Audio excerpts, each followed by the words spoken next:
Conhecerão aquela pessoa que tem um compromisso consigo próprio, com o seu ego e não com o Brasil. O que eu tenho ao meu lado e sempre tive foi o povo brasileiro. Hoje essa pessoa vai buscar uma maneira de botar uma cunha entre eu e o povo brasileiro. Isso aconteceu há poucas horas. Um breve histórico. Todos nós conhecemos o senhor Sérgio Moro, das suas decisões lá da Vara Federal de Curitiba. A Lava Jato já existia, mas ninguém nega o seu brilhante trabalho. Eu, pessoalmente, tive o primeiro contato com o senhor Sérgio Moro no dia 30 de março de 2017, no aeroporto de Brasília, onde ele estava parado numa lanchonete, e eu fui cumprimentá-lo. Ele praticamente me ignorou. A imprensa toda noticiou isso, dando descrédito à minha pessoa. Confesso que fiquei triste, porque ele era um ídolo para mim. Eu era apenas um deputado, humilde deputado, como é, ou como são, a maioria do que estão no parlamento brasileiro. Não vou dizer que chorei, porque estaria mentindo, mas fiquei muito triste. Na minha surpresa, alguns dias depois, eu estava em Parnamirim e recebi um telefonema dele, onde, obviamente, a sua consciência tocou e ele conversou comigo sobre o episódio. Eu dei por encerrado o assunto. Me senti, de certa forma, reconfortado. O tempo passou, eu numa pré-campanha e ele com as suas sentenças em Curitiba. Com o passar do tempo, entrei em campanha e, como, no meu entendimento, não tinha como me deter, tentaram me assassinar. Obviamente, isso marca a história de uma nação, muito mais a minha vida, a da minha família, em especial da minha filha Laura, de 9 anos de idade. Acabou o primeiro turno. Eu passei para o segundo turno com o senhor Fernando Haddad, do PT. Nesse ínterim, eu baixado no Einstein, em São Paulo, recebi uma ligação de uma pessoa que queria fazer com que o senhor Sérgio Moro fosse me visitar. Eu fiquei feliz, mas declinei. Ele não esteve comigo durante a campanha. Eu não sei quem ele votou no primeiro turno e nem quero saber. O voto é sagrado e secreto. Mas eu exatamente evitei conversar com ele naquele momento, entre o primeiro e o segundo turno, porque com toda certeza essa visita se tornaria pública.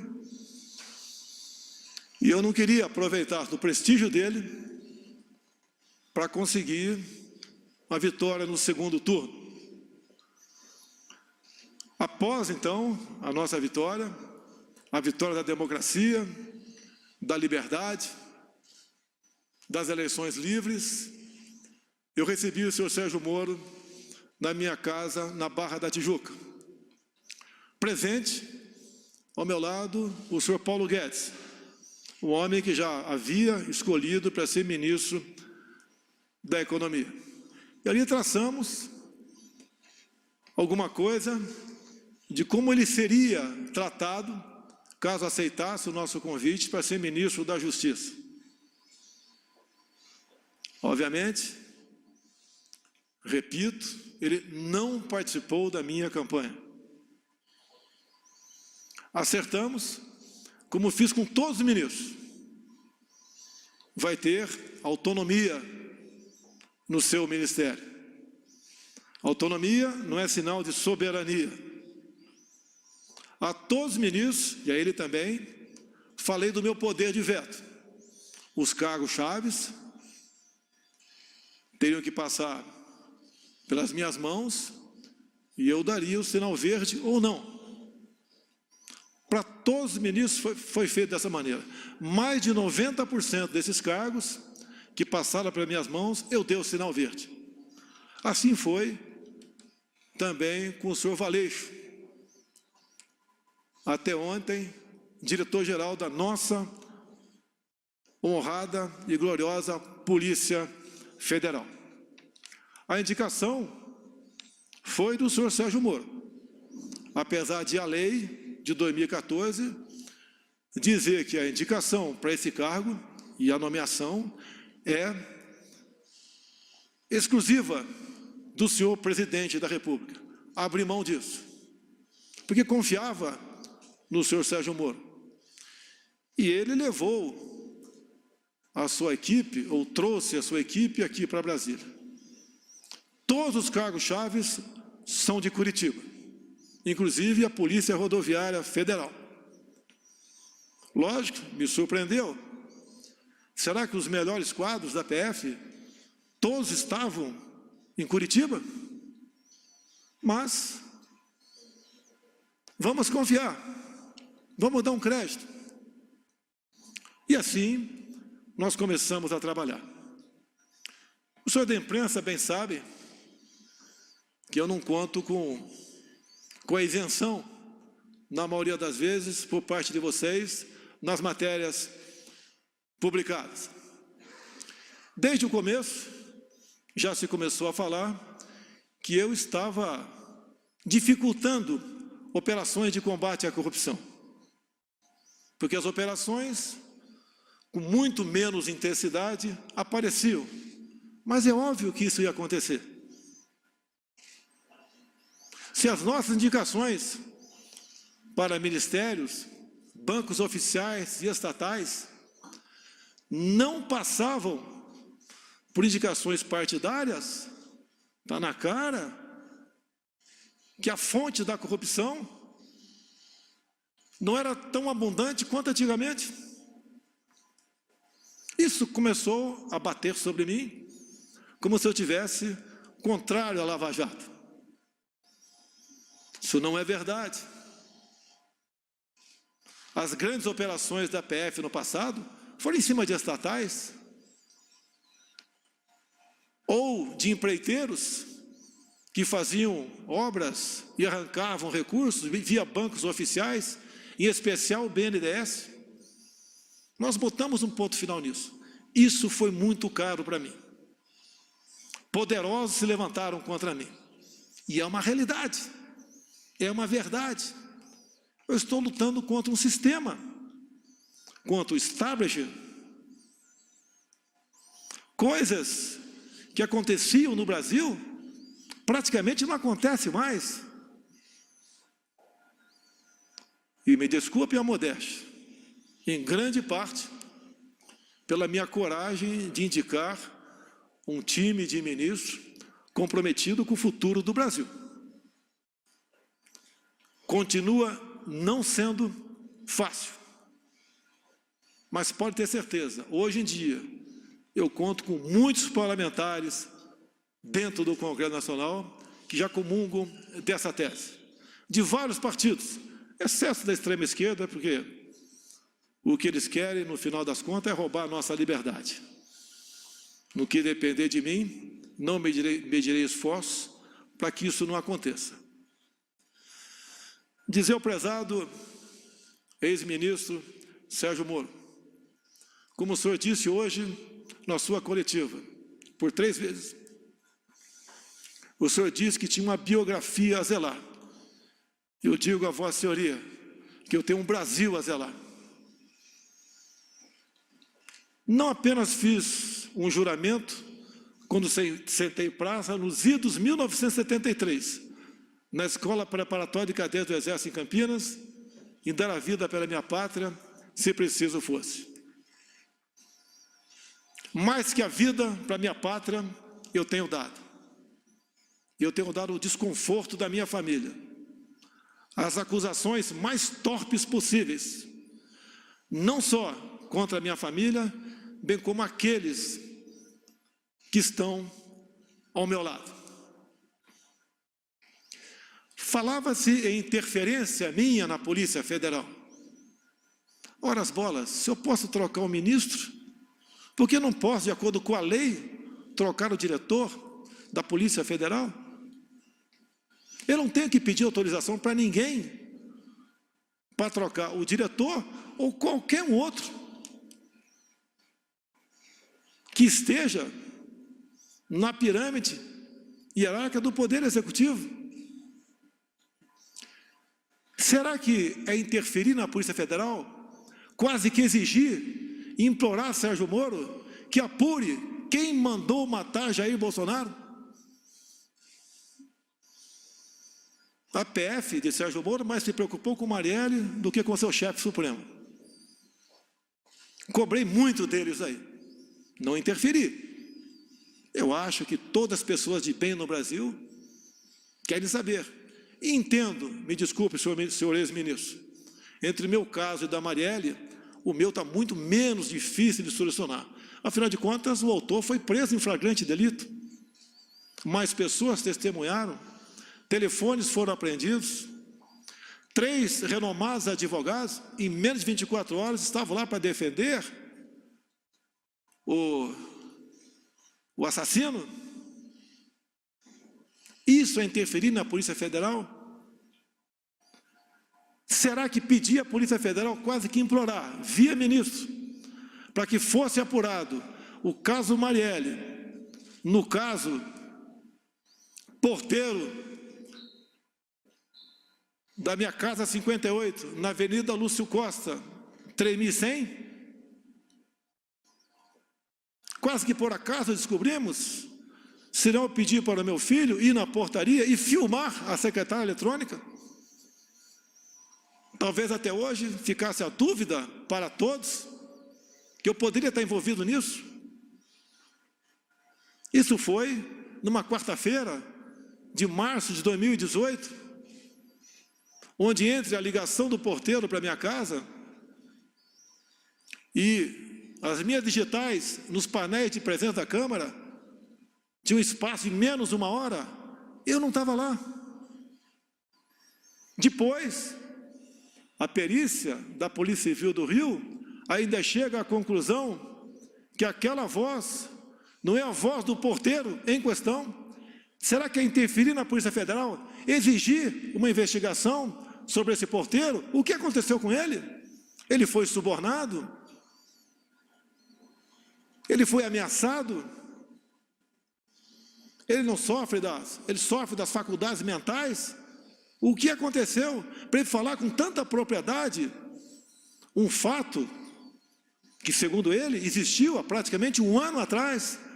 É exigir da Polícia Federal muito, via seu ministro, para que esse porteiro fosse investigado, com todo respeito a todas as vidas do Brasil.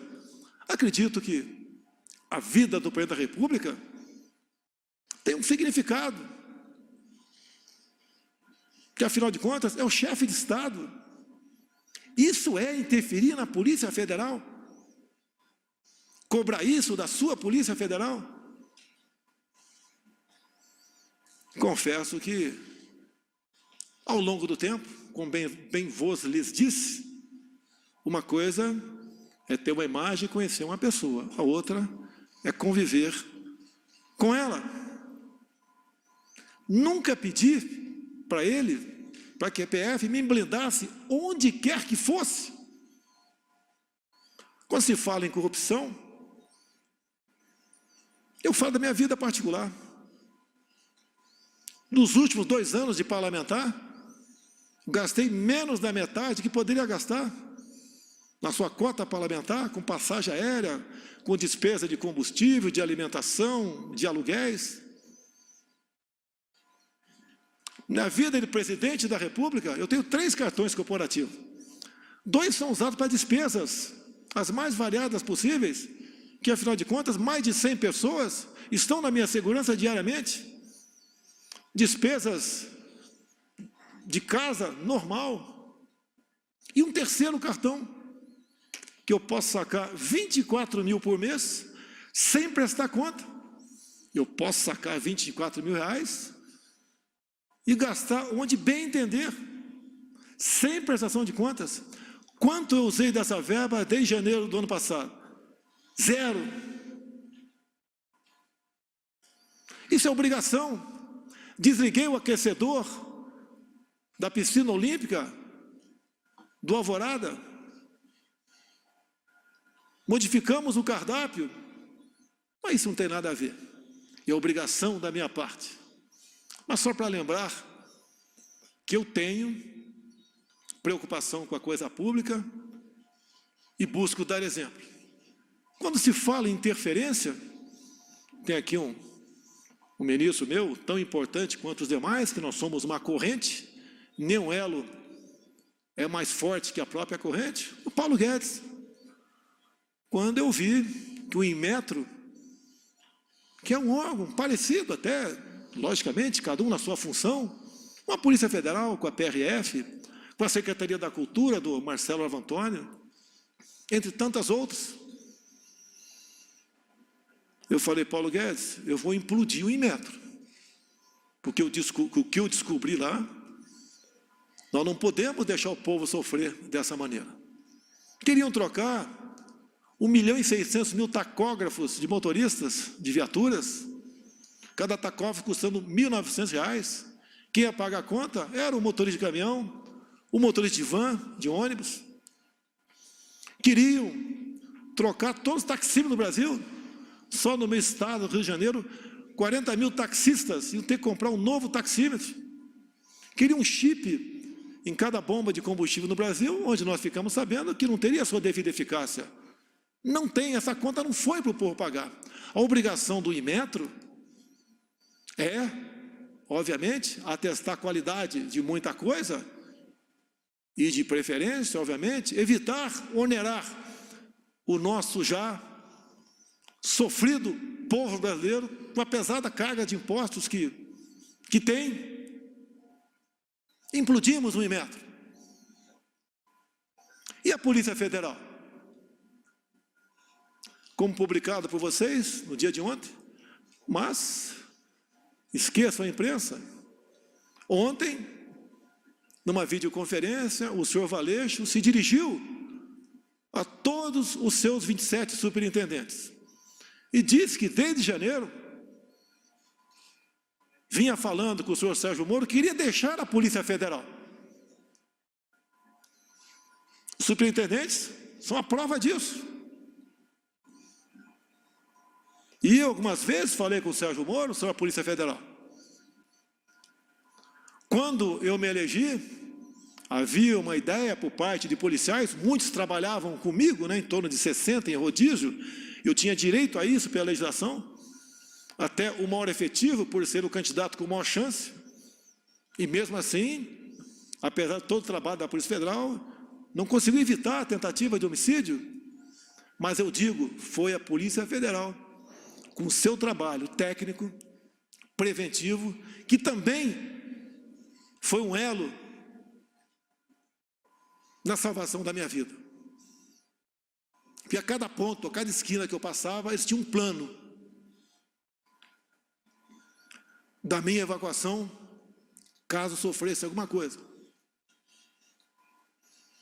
Então, a Polícia Federal, em primeiro lugar, eu devo a minha vida a esses homens, bem como alguns policiais militares de Brasília e do Rio que voluntariamente estavam lá em Juiz de Fora. E o que eu quero, o que nós queremos da Polícia Federal, que ela seja usada em sua plenitude,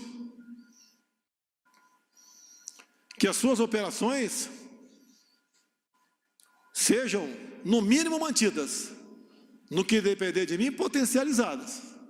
Que é com o trabalho dela que nós damos esperança, num primeiro momento, à população brasileira. O combate à corrupção, o combate ao crime organizado.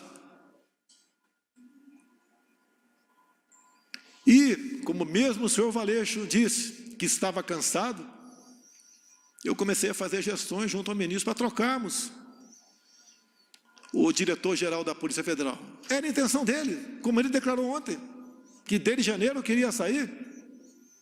Nós cansamos, nós não somos máquinas. No dia de ontem, eu conversei com o senhor Sérgio Moro, só eu e ele, como na maioria das vezes nossas conversas, onde eu sempre abri o coração para ele. Eu já duvido se ele sempre abriu o coração para mim. Eu sempre disse aos meus ministros, a confiança tem que ter dupla mão. O ministro quer que eu confie nele? Quer e tem razão. Mas eu também quero que o ministro confie em mim. Sempre falei para ele, Moro, não tenho informações da Polícia Federal. Eu tenho que todo dia ter um relatório do que aconteceu, em especial nas últimas 24 horas, para poder bem decidir o futuro dessa nação. Eu nunca pedi para ele o andamento de qualquer processo. Até porque a inteligência, com ele, perdeu espaço na justiça. Quase que implorando informações. E assim, eu sempre cobrei informações dos demais órgãos de inteligência oficiais do governo, como a ABIN, que tem à frente um delegado da Polícia Federal. Uma pessoa que eu conheci durante a minha campanha e tem um nome e é respeitado pelos seus companheiros. E conversando ontem com o Moro, entre muitas coisas, até que chegou na questão Valeixo. Eu falei, está na hora de botar um ponto final nisso. Ele está cansado, está fazendo como pode o seu trabalho. Pessoalmente, não tenho nada contra ele. Conversei poucas vezes com ele durante 1 ano e 4 meses. Sim, poucas vezes, mas conversei com ele. E a maioria das vezes estava o Sérgio Moro do lado. Então, eu falei que amanhã, dia de hoje, o Diário Oficial da União publicaria a exoneração do senhor Valeixo. E, pelo que tudo indicava, a exoneração a pedido. Bem, ele relutou, o senhor Sérgio Moro, e falou, mas o nome tem que ser o meu. Falei, vamos conversar. Por que tem que ser o seu e não o meu? Ou então vamos pegar, já que não tem interferência política, técnica, humana, pegar os que têm condições e fazer um sorteio. Por que tem que ser o dele e não possivelmente o meu, ou um de consenso entre nós dois? E eu lembrei da lei de 2014, que a indicação é minha, é prerrogativa minha. E o dia que eu tiver que submeter a qualquer um subordinado meu, eu deixo de ser presidente da República. Jamais pecarei por omissão. Falei para ele, quero um delegado, que pode não ser o seu, pode não ser o meu, mas que eu sinta, além da competência óbvia, se bem que isso é uma coisa comum entre os delegados da Polícia Federal, que eu possa interagir com ele.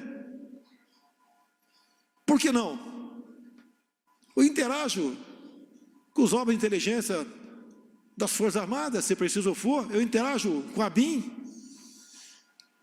interajo com qualquer um do governo, sempre procuro o ministro, mas numa necessidade, eu falo diretamente com o primeiro escalão daquele ministro, como ontem, ou anteontem, eu tinha que decidir uma coisa, tinha que ver com a Marinha. Mas como exclusivamente com a Marinha, eu resolvi naquele momento não falar com o ministro da Defesa. Falei diretamente com o da Marinha e foi resolvido de acordo com o interesse dele. E depois participei do ministro da Defesa. Isso não é quebra de hierarquia, é necessidade. Não posso abrir mão disso, assim como o ministro da Defesa pode ligar diretamente com o comandante de batalhão, sem passar pelo comandante da brigada.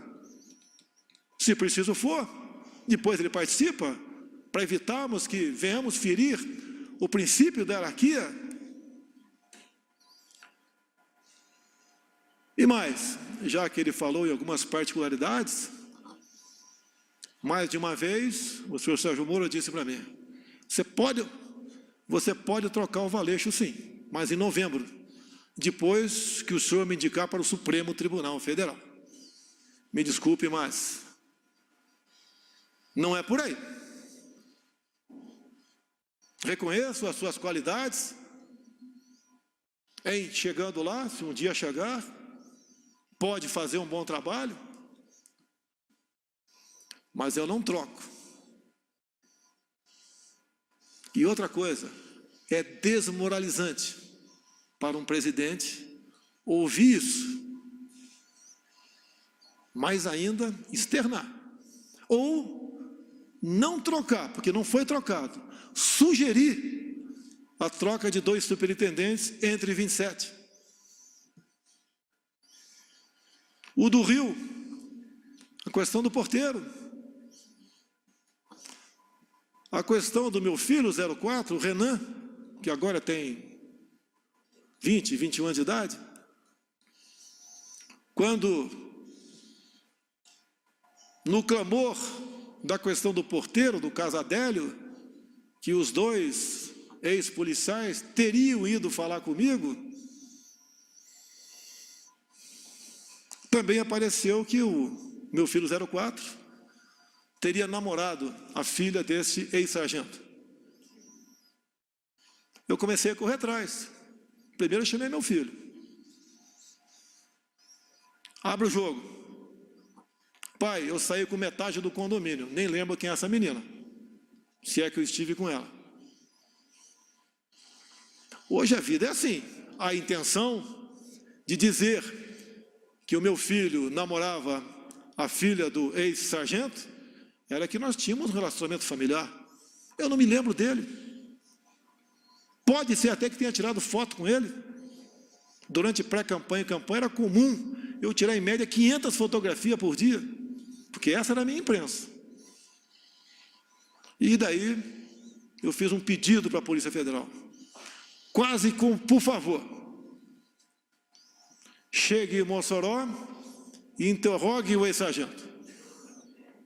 Foram lá, a PF fez o seu trabalho, interrogou e está comigo a cópia do interrogatório, onde ele diz simplesmente o seguinte: a minha filha nunca namorou a filha do presidente Jair Bolsonaro, que a minha filha sempre morou nos Estados Unidos. Mas eu é que tenho que correr atrás disso? Ou é um ministro, ou é uma Polícia Federal que tem que se interessar? Não é para me blindar, porque eu não estou em curso em nenhum crime. A mídia, outras instituições já me botaram de cabeça para baixo, chacoalharam tudo. Levantaram até que com 5 anos de idade, revista Época, eu chamava uma mulher de gorda em Eldorado Paulista. Descobriram, eu nem sabia, que a avó da minha esposa já foi presa por 3 anos por tráfico de drogas. Confesso que não sabia, e se eu soubesse, teria casado com a senhora Michele assim mesmo. Fiquei sabendo atrás de vocês também, que a mãe da senhora Michele cometeu um crime de falsidade ideológica. Na sua inocência, em vez de fazer uma cirurgia plástica para ficar mais jovem, né, mais bonita, ela resolveu fazer uma cirurgia na certidão de nascimento, diminuindo 10 anos a sua idade. Esse foi o crime dela. Se coloca em público isso daí, para escrotizar, para dizer que ela não tem caráter. O caso Queiroz, eu conheço o Queiroz desde 1984, no 8º grupo de campanha paraquedista, foi para a Polícia Militar, depois de um tempo, fizemos amizade, veio trabalhar comigo, com meu filho. O que porventura ele faz, ele responde pelos seus atos.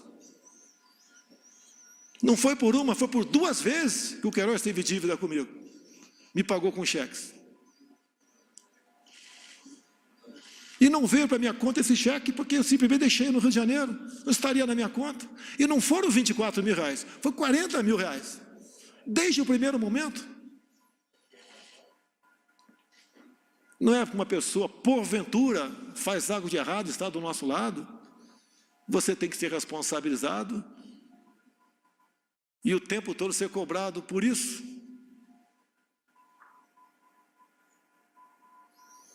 Nunca pedi para blindar ninguém da minha família. Jamais faria isso.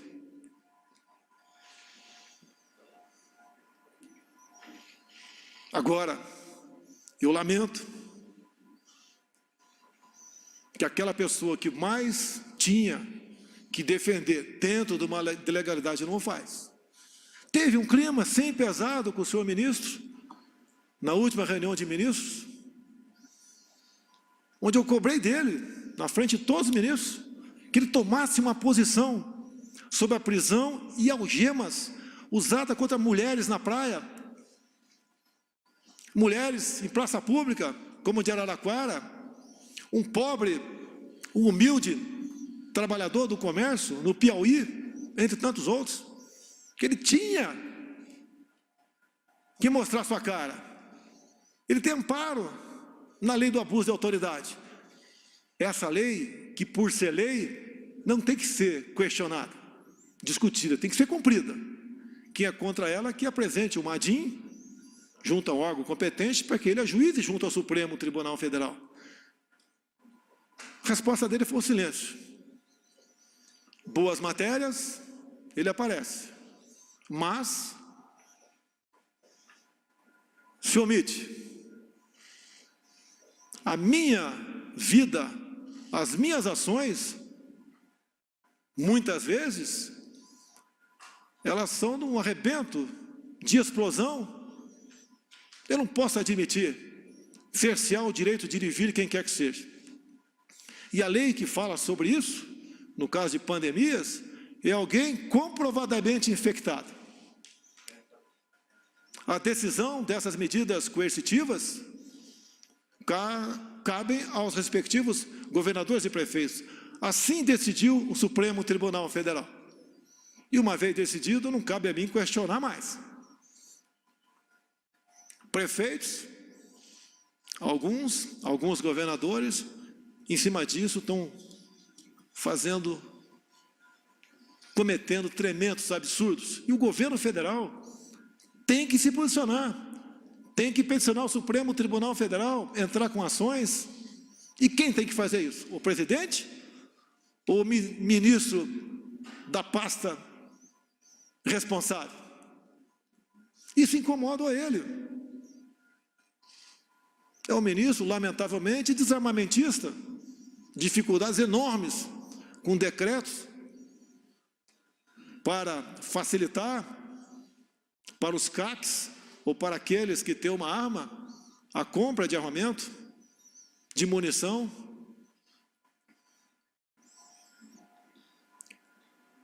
Aquilo que eu defendi durante a campanha e pré-campanha, os ministros têm obrigação de estar junto comigo. Caso contrário, não estão no governo certo. Não tenho mágoa do senhor Sérgio Moro.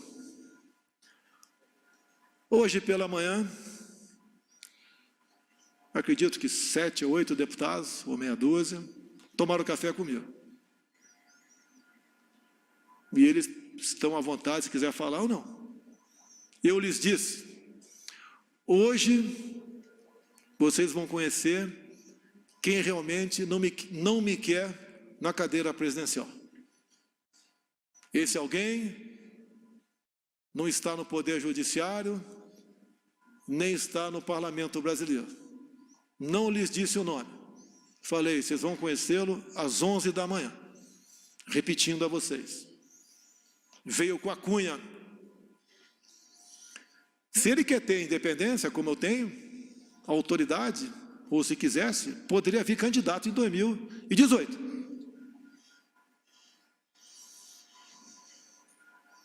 Agora, eu não posso conviver, ou fica difícil a convivência, com uma pessoa que pensa bastante diferente de você. Um fato que foi noticiado muito no início do ano passado, ele nomeou a senhora Ilona Sabó como suplente de um conselho. E nós sabemos que essa senhora, ou senhorita, tem publicações, as mais variadas possíveis, defendendo o aborto, ideologia de gênero, entre tantas outras coisas, que estão em completo desacordo com as bandeiras que eu defendi, que os cristãos brasileiros também defendiam, e até ateus defendiam também. Não foi fácil conseguir a exoneração dessa pessoa, porque o tempo todo você me deu carta branca e porteira fechada. Mas quase sempre se lembrava do poder de veto. Torci muito para dar certo. Muito. Mas, infelizmente, ou felizmente, no dia de hoje, após nossa conversa no dia de ontem, eu até fui sinalizado que ele compareceria à presidência e seria bem recebido, como foi o senhor Mandetta há poucos dias, para comunicar seu afastamento, ou para tentar a última cartada. Tem mais esses nomes aqui para o DG. O senhor concorda com algum desses ou não? E daí tomar uma providência. Eu sempre fui do diálogo. Vocês não vão encontrar nenhum ministro meu que vai dizer que eu impus qualquer coisa para ele. Ele resolveu marcar uma coletiva e fez acusações infundadas, que eu lamento. Para muitos, vai deslustrar a sua tão defendida biografia. Nós que estamos na linha de frente, nós ministros, tem algo mais importante que a nossa biografia. É o bem-estar do seu povo, é o futuro dessa nação. Vamos levar, no sentido figurado, muito tiro na cara, mas vamos cumprir a missão. Aqui tem ministro que apanha todo dia, como Abraham Van Trauben, por exemplo. Outros apanham também, mas esse é um exemplo. Luta contra uma doutrinação de décadas, onde vem demonstrando que a educação do Brasil nunca teve tão mal. Não só as provas do PISA, bem demonstram que estamos em várias matérias em último na América do Sul, em último no mundo. Isso tem que ser mudado. Ele tenta e vem demonstrando com muito trabalho que não vale, senhores pais, senhoras mães, que seu filho tem um pedaço de papel escrito diploma. Ele tem que exercer aquele ofício. O diploma, hoje em dia, passou a ser apenas uma figura decorativa para alunos. Ele tem que ser um bom profissional e não um bom militante.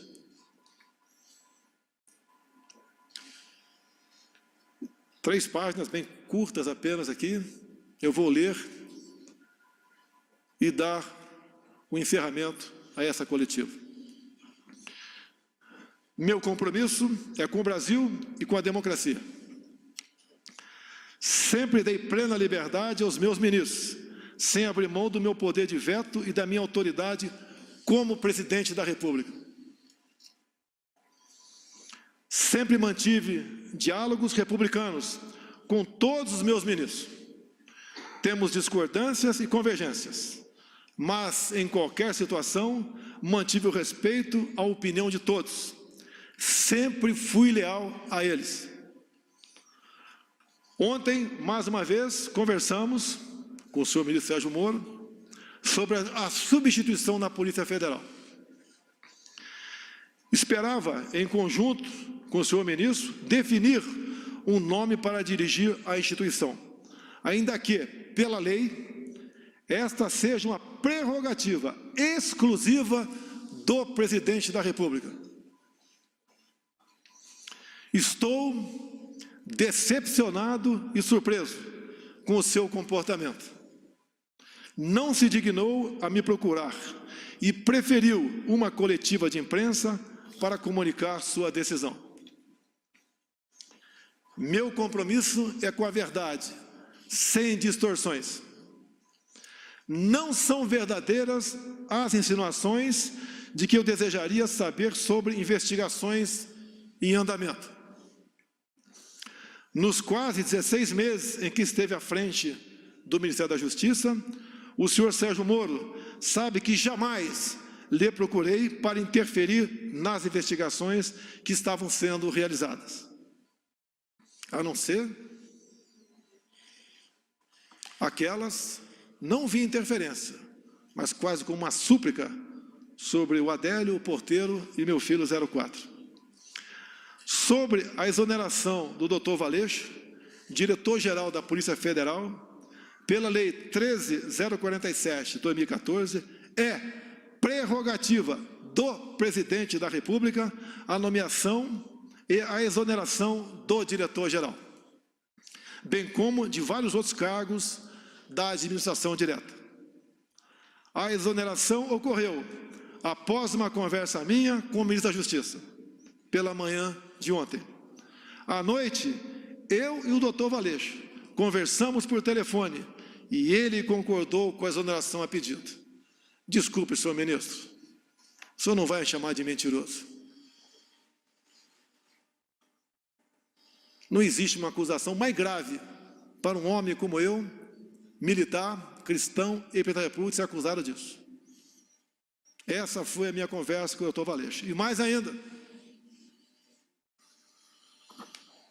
não só a imprensa publicou, no dia de ontem e de hoje, bem como, entre aspas, o doutor Valeixo, em contato com a Superintendência do Brasil, comunicando que estava cansado, que desde janeiro queria sair.